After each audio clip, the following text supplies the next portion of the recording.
அஸ்ஸலாமு அலைக்கும் வரஹ்மத்துல்லாஹி வபரகாத்துஹு. நிச்சயமாக உங்கள் உள்ளத்தை உருக்கும் வகையில் நீங்கள் அப்படியே கண்ணை மூடினால் ஸ்வர்க்கத்தின் தென்றல் உங்கள் மீது வீசுவது போன்ற ஒரு பிரம்மாண்டமான பயணத்தை இஸ்லாமிய பயான் பாணியில் இப்போது நாம் காண்போம். அமைதியாக கண்ணை மூடிக்கொள்ளுங்கள். உலகத்தை மறந்துவிடுங்கள். இதோ உங்கள் பயணம் தொடங்குகிறது. காலம் முடிகிறது. இந்த உலகத்தின் இரைச்சல்கள் அடங்குகின்றன. நீங்கள் படுத்திருக்கிறீர்கள். திடீரென்று உங்கள் அறையின் சுவர்கள் பிரகாசிக்கின்றன. இதுவரை நீங்கள் பார்த்திராத அதீத வெண்மையான முகங்களுடன் மலக்குகள் இறங்கி வருகிறார்கள்.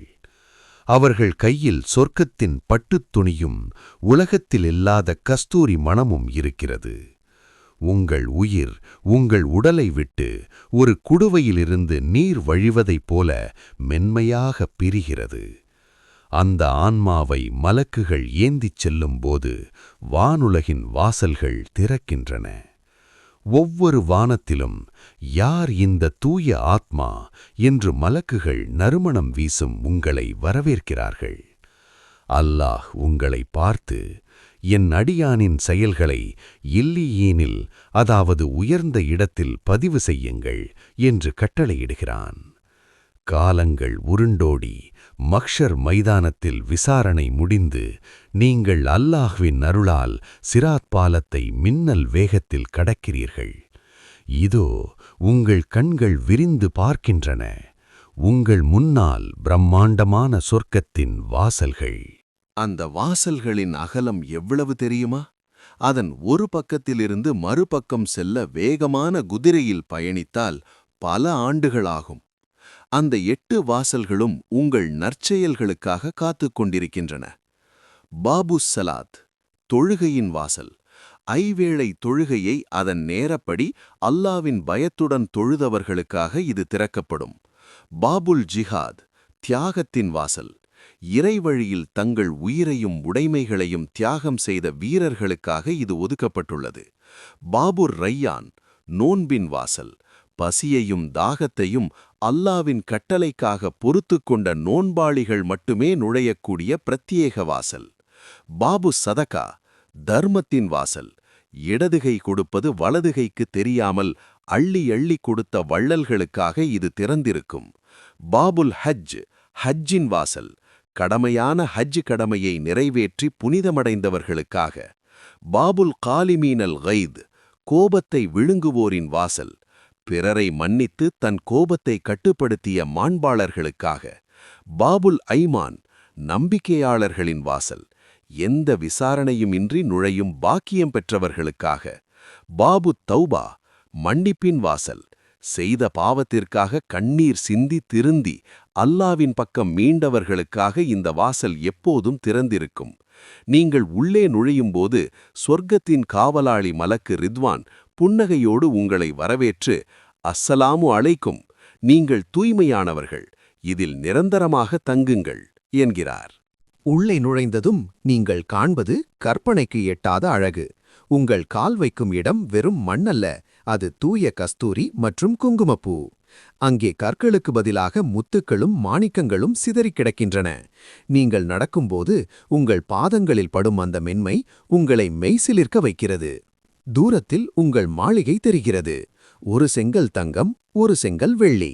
அதன் சிமெண்ட் மணக்கும் கஸ்தூரி. அந்த மாளிகையின் உச்சியில் முத்துக்களாலான குடை போன்ற கூடாரங்கள். உள்ளே நுழைந்தால் உங்களுக்காகவே உருவாக்கப்பட்ட சிம்மாசனங்கள். அதில் நீங்கள் சாய்ந்தமர்கிறீர்கள். உங்களுக்கு முன்னால் பட்டு உடைகள் அணிந்த முத்துக்களைப் போன்ற அழகான சிறுவர்கள் பானங்களை ஏந்தி வருகிறார்கள். அங்கே வெயில் கிடையாது, வியர்வை கிடையாது. குளிர்ச்சியான தென்றல் வீசுகிறது. மரங்களின் இலைகள் ஒன்றோடு ஒன்று மோதும்போது உலகத்தின் எந்த இசையும் ஈடாகாத ஒரு ரம்யமான சத்தம் கேட்கிறது. நீங்கள் ஒரு கனியை பார்க்கிறீர்கள். அந்த மரத்தின் கிளை தானாகவே உங்கள் தைக்கு கீழே இறங்கி வருகிறது. நீங்கள் அமர்ந்த நிலையிலேயே அதை பறிக்கிறீர்கள். ஒரு கடியை கடித்தால் அதில் 1000 விதமான சுவைகள். உங்கள் நண்பர்கள் உறவினர்கள் அங்கே வருகிறார்கள். அனைவரும் 33 வயது இளைஞர்களாக யூசுப் அலஹீம் அவர்களின் அழகில் ஜொலிக்கிறீர்கள். ஒருவரை ஒருவர் ஆறத் தழுவி உலகத்தில் பட்ட கஷ்டங்களை சிரித்துக்கொண்டே பேசுகிறீர்கள். அல்லாஹ் நமக்கு பொய் சொல்லவில்லை, அவன் வாக்குறுதி உண்மையானது என்று கூறி ஆனந்த கண்ணீர் விடுகிறீர்கள். அப்போது ஒரு பிரம்மாண்டமான அறிவிப்பு வரும். ஸ்வர்க்கவாசிகளும் நரகவாசிகளும் அழைக்கப்படுவார்கள். அவர்களுக்கு இடையில் ஒரு ஆடு கொண்டு வரப்படும். மலக்குகள் கேட்பார்கள், இது என்னவென்று தெரியுமா? அனைவரும் சொல்வார்கள், ஆம், இதுதான் மரணம். எல்லோரும் பார்த்துக் கொண்டிருக்கும் போதே அந்த ஆடு அறுக்கப்படும். இனிமேல் மரணம் என்பதே கிடையாது. ஸ்வர்க்கவாசிகளே, இனி உங்களுக்கு மரணமே இல்லை, என்றென்றும் வாழ்வீர்கள் என்ற சத்தம் ஒலிக்கும்போது ஸ்வர்க்கவாசிகளின் மகிழ்ச்சிக்கு எல்லையே இருக்காது. இனி பிரியும் பயமில்லை, இழக்கும் கவலையில்லை. இப்போதுதான் அந்த நிமிடம் வருகிறது. ஸ்வர்க்கத்தின் அனைத்து இன்பங்களையும் விட மேலான ஒரு அழைப்பு வரும். என் அடியார்களே, உங்களுக்கு நான் தந்ததெல்லாம் போதுமா, இன்னும் வேண்டுமா என்று ரஹ்மான் கேட்பான். நீங்கள் சொல்வீர்கள், யா அல்லாஹ், எங்களை நரகிலிருந்து காத்து ஸ்வர்க்கம் தந்துவிட்டாய், இதைவிட வேறு என்ன வேண்டும்? அப்போது அல்லாஹ் தன் மகத்துவமான திரையை விலக்குவான். இதோ உங்கள் கண்முன்னால் அகிலங்களின் அதிபதி, உங்களை படைத்த இறைவன், கோடி சூரிய பிரகாசத்தை விட அழகான அமைதியான இறைவனின் திருமுகம். அவனை நீங்கள் உங்கள் கண்களால் நேரடியாக பார்ப்பீர்கள். அந்த தருணத்தில் நீங்கள் அடையும் மகிழ்ச்சிக்கு முன்னால் ஸ்வர்க்கத்தின் ஆறுகளும் மாளிகைகளும் கனிகளும் ஒன்றுமே இல்லாமல் போகும். இறைவனின் அந்த புன்னகையும் அவனது அந்த பேச்சும் உங்கள் ஆன்மாவை அப்படியே உறைய வைக்கும். நான் உங்கள் மீது திருப்தி அடைந்து விட்டேன், இனி உங்கள் மீது கோபப்படவே மாட்டேன் என்று இறைவன் சொல்லும்போது நீங்கள் அடையும் அந்த பேரின்பத்திற்கு பெயரே கிடையாது. இதுதான் உங்கள் நிரந்தர வீடு. கவலைகளே இல்லாத, கண்ணீரே இல்லாத, மரணமே இல்லாத உங்கள் ராஜ்யம்.